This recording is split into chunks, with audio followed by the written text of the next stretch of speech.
कल के हाहाकार के बाद आज भारतीय शेयर बाजार में ज़बरदस्त रिकवरी देखने को मिली है, जिसे आसान शब्दों में कहें तो डूबते को तिनके का सहारा मिला है।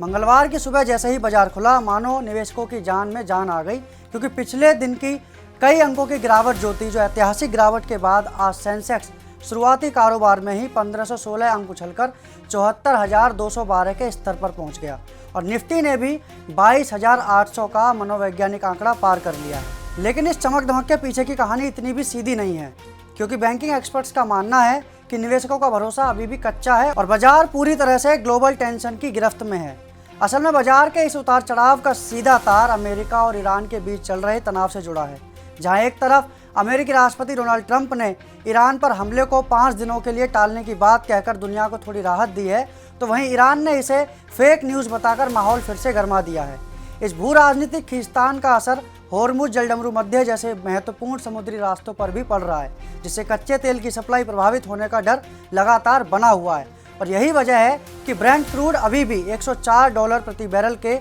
ऊंचे स्तर पर टिका हुआ है, उसमें कोई गिरावट नहीं आई है। भारत के लिए चिंता की बात यह भी है कि रुपया अमेरिकी डॉलर के मुकाबले कमज़ोर होकर 93.73 के स्तर पर आ गया है, जो हमारी इकोनॉमी के लिए आयात को महंगा बना सकता है। अगर कमोडिटी बाजार की बात करें तो सोना और चांदी में पिछले 25 दिनों से लगातार गिरावट देखी जा रही है, जहां 24 कैरेट सोना 1,37,370 प्रति 10 ग्राम और चांदी 2,17,823 प्रति किलो पर आ गई है। इसका मतलब साफ है कि निवेशक अभी सोने जैसी सुरक्षित संपत्तियों से पैसा निकालकर वापस शेयरों की ओर देख रहे हैं, लेकिन ये रुख कितना स्थायी है, इस पर सवालिया निशान अभी भी बना हुआ है। एशियाई बाजार जैसे ही निक्केई और कोस्पी में आज भी हरियाली रही, पर विशेषज्ञों की चेतावनी गौर करने वाली है कि सोशल मीडिया पर फैलने वाली खबरें और उनके खंडन बाजार को रोल कोस्टर की तरह नचा रहे हैं,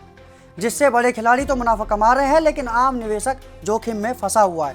निष्कर्ष के तौर पर कहें तो आज की ये ग्रीन मार्केट एक राहत जरूर है, लेकिन जब तक ईरान अमेरिका का विवाद शांत नहीं होता, कच्चे तेल की कीमतें नीचे नहीं आती, तब तक बाजार में ये पकड़म पकड़ाई का खेल जारी रहेगा और निवेशकों को फिलहाल बहुत सावधानी से बिना किसी जल्दबाजी के अपनी चाल चलनी चाहिए, क्योंकि ग्लोबल संकेत अब भी पूरी तरह से पक्ष में नहीं आए हैं। ऐसी और तमाम जानकारी के लिए देखते रहिए राज टीवी। नमस्कार।